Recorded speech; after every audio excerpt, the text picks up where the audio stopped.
Bismillahirrahmanirrahim. Assalamualaikum warahmatullahi wabarakatuh. Sahabat pecinta Al-Quran yang dirahmati Allah, baik kita lanjutkan kepada surah Al-Baqarah ayat yang kedua, itu kita uraikan berdasarkan ilmu tajwid. Bismillahirrahmanirrahim. Zalikal kitabu la raiba fihi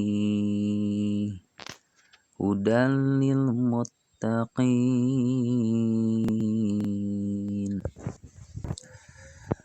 Baik, kita perhatikan zalika, huruf za yang bertanda beri. Hukum bacaannya mad tabi'i muqaddar. Tabi'i muqaddar. Muqaddar artinya tidak menampak.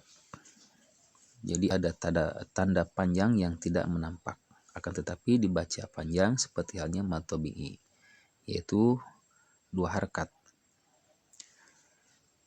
Dzalikal kitabu, kal kitabu, al kitabu di sini hukum bacaannya lam ta'rif atau alif lam qamariyah. Artinya lam sukun dibaca jelas ketika dilafazkan atau diucapkan. Zalikal kitabu. Akan tetapi ketika membaca dalikal, lam sukun tidak boleh memantulkan atau dipantulkan. Zalikal. Jadi tidak boleh dalikal. Akan tetapi zalikal.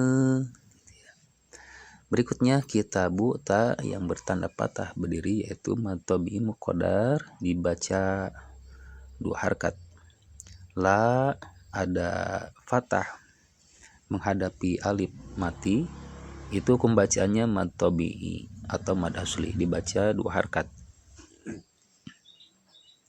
Raiba fi, di sini ada raiba ya sukun, tidak dibaca panjang, tetapi ini salah satu daripada huruf layin, huruf yang lembut.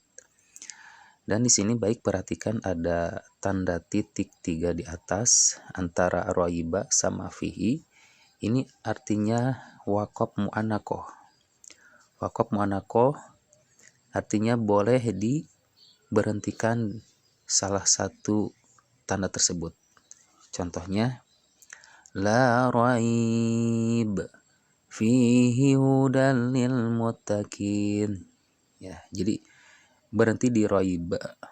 Akan tetapi dari lafaz fihi-nya disambungkan kepada hudan lil muttaqin.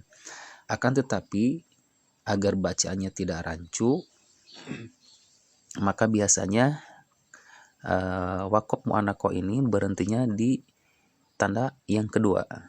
Contohnya gini. La raiba fi. Ya, dari fih-nya berhentinya. Dan dilanjutkan hudal lil muttaqin. Artinya ketika berhenti dari lafaz fihi, maka hukum bacanya mad arid li sukun. Dan ini secara fadilah ada keutamaan.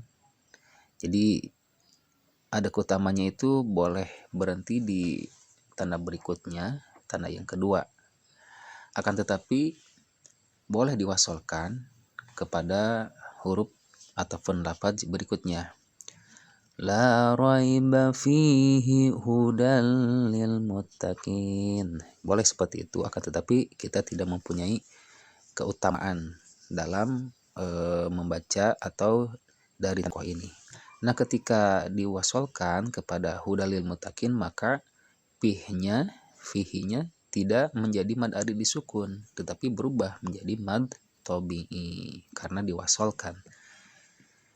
Berikutnya hudal lil muttaqin, ada fathah tanwin atau ada fathah tanwin menghadap huruf lam yang bertasydid, maka itu hukum bacaannya idgham bila gunah.